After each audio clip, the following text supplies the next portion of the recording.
ஞானானந்தமயம் தேவ நிர்மலஸ்படிகாதும் ஆதாரம் சர்வ வித்யானாம் ஸ்ரீ லக்ஷ்மி ஐகிரிவாம் உபாஸ்மிகை. வியாபாரம் ஆரம்பிக்கிறாங்க, அது ரொம்ப நல்ல விஷயம், சுப காரியங்கள் நல்ல விசேஷம்.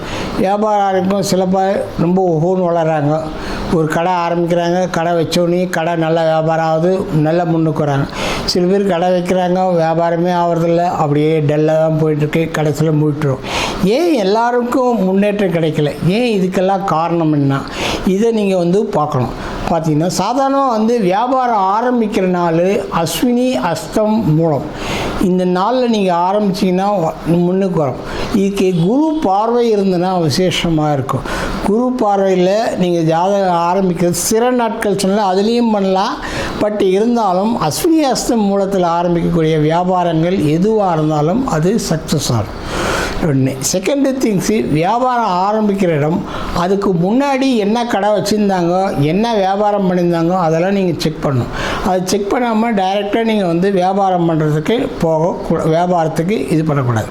இப்போது முடி வெட்டுற கடை, கறி கடை, இந்த மாதிரி ஒரு நெகட்டிவ் வைப்ரேஷன்ஸ் உள்ள கடைகள் இருக்கு இல்லையா, முடிவெற்ற கடை, டாக்டர் கிளினிக்கு, இந்த மாதிரிலாம் வச்சுருந்தாங்கன்னா நீங்கள் அந்த இடத்துல போயிட்டு நீங்கள் என்ன பரிகாரம் பண்ணி என்ன பூஜை பண்ணி வியாபாரம் பண்ணாலும் அந்த இடம் சக்ஸஸ் ஆகாது. சில பேர் கணபதி ஹோமம் பண்ணால் சக்ஸஸ் ஆகும்னு சொல்கிறாங்க. கணபதி ஹோமம் பண்ணால் உங்களுக்கு பார்ஷியல் சக்ஸஸ் உங்களுக்கு கிடைக்காதுன்னு சொல்லல. பட் முழு அளவுக்கு சக்ஸஸ் கிடைக்கணுன்னா அந்த மாதிரி இடங்கள் இருக்கக்கூடாது. அதே மாதிரி வியாபாரம் பண்ணுற இடத்துல பக்கத்தில் கறிக்கடை இதெல்லாம் இருக்குது. கறிக்கடை இருக்கிறது அந்த ஏரியாவில் பண்ணால் தான் கறிக்கடை சக்ஸஸ் ஆகும். நீங்கள் மளிகை கடை, இந்த கடை, ட்ரெய்லர் கடை, அந்த கடையெல்லாம் வைக்கும்போது அது பக்கத்தில் வச்சு பண்ணக்கூடாது. அது நெகட்டிவ் ஃபோர்ஸை எடுத்து வந்துடும். அதேமாதிரி அமாவாசை, கறி நாள், தனி நாள் எல்லாம் பண்ணக்கூடாது. அதுவும் நீங்கள் இது பண்ணணும். எப்போயுமே வியாபாரம் பண்ணும்போது ஈவினிங்கில் 6 மணிக்கு இலுப்பை எண்ணெய் தீபம் இல்லை பசுனை தீபம் தான் போடணும். வேறு எந்த விதமான தெய்வங்களும் இதுவும் போடக்கூடாது. அதே மாதிரி ஒரு எலுமிச்சம்பழம் எப்போவுமே பூஜையில் வச்சு அது ஒரு வாரம் தூக்கி போட்டுட்டு அடுத்த எலுமிச்சம்பழம் பர்மனெண்ட்டாக வைக்கணும்.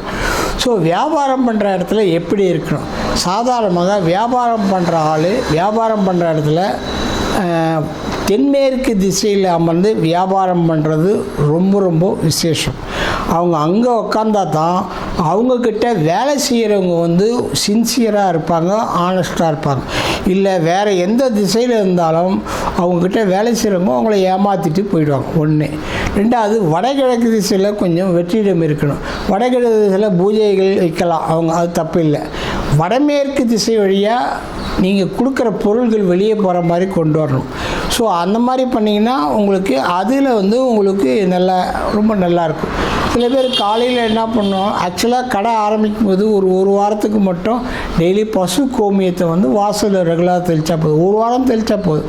அதுக்கப்புறம் கொஞ்சோண்டு மஞ்சள் தண்ணியில் ஒரே பச்சை கற்பூரம் ஒரு சின்ன துண்டு உடச்சி தூள் பண்ணி குலுக்கி அதை வாசலில் ஃபுல்லாக தெளிச்சிங்கன்னா அதனால் உங்களுக்கு நல்ல இம்ப்ரூவ்மெண்ட்டு, நல்ல திங்ஸு எல்லாமே கிடைக்கும்.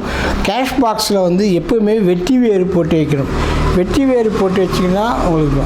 அதே மாதிரி வியாபாரம் பண்ணுறவங்க அவங்க தலைக்கு மேலே ஷெல்ஃபு இதெல்லாம் இருக்கக்கூடாது. இருந்ததுன்னா அவங்களால இம்ப்ரூவ்மெண்ட்டு ஆக முடியாது. அதுக்கு என்ன விதமான வழிகளும் பண்ணணும். ஸோ வியாபாரம் முன்னுக்கு வரத்துக்கு என்னென்ன வழிகள், நிறைய வழிகள் இருக்குது. ஒரு வழி இல்லை, ஏகப்பட்ட வழிகள் இருக்குது. அதை நீங்கள் நேரில் கான்டாக்ட் பண்ணிங்கன்னா உங்களுக்கு நிறைய விஷயங்கள் சொல்லுவோம்.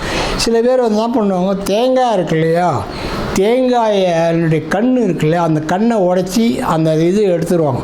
அதை எடுத்து அது உள்ள எந்திரங்கள் வாங்கிட்டு பூஜை பண்ணி அது உள்ளே போட்டு அது கூட மஞ்சள், குங்குமம், வாசனை திரவியங்கள் எல்லாத்தையும் போட்டு ஒரு தேன் மெழுகு போட்டு மூடி அதை ஒரு மஞ்சள் துணியில் கட்டி அவங்க கேஷ் பாக்ஸுக்கு நேராக வைப்பாங்க.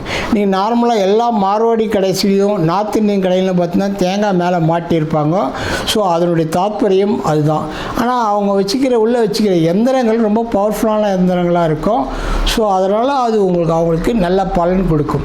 ஸோ வியாபாரம் பண்ணும் பொழுது வாழ்க்கையில் முன்னுக்கு வரணுன்ற எண்ணத்தோடவே பண்ணணும். காலையில் எழுந்து நீங்கள் இதை பண்ணணும். அதே மாதிரி ஈவினிங் 6 மணிக்கு ஒரு பூஜை பண்ணணும். அதே மாதிரி செவ்வாய்க்கிழமை, வெள்ளிக்கிழமையில் கட்டாயம் சாம்பிராணி தூபம் போடணும்.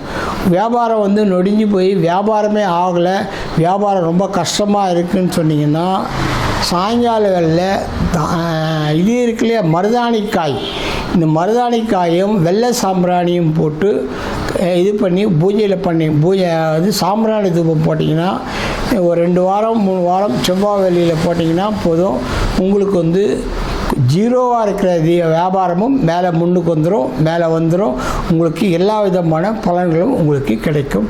நன்றி, வணக்கம். அகம் பிரம்மாஸ்மி.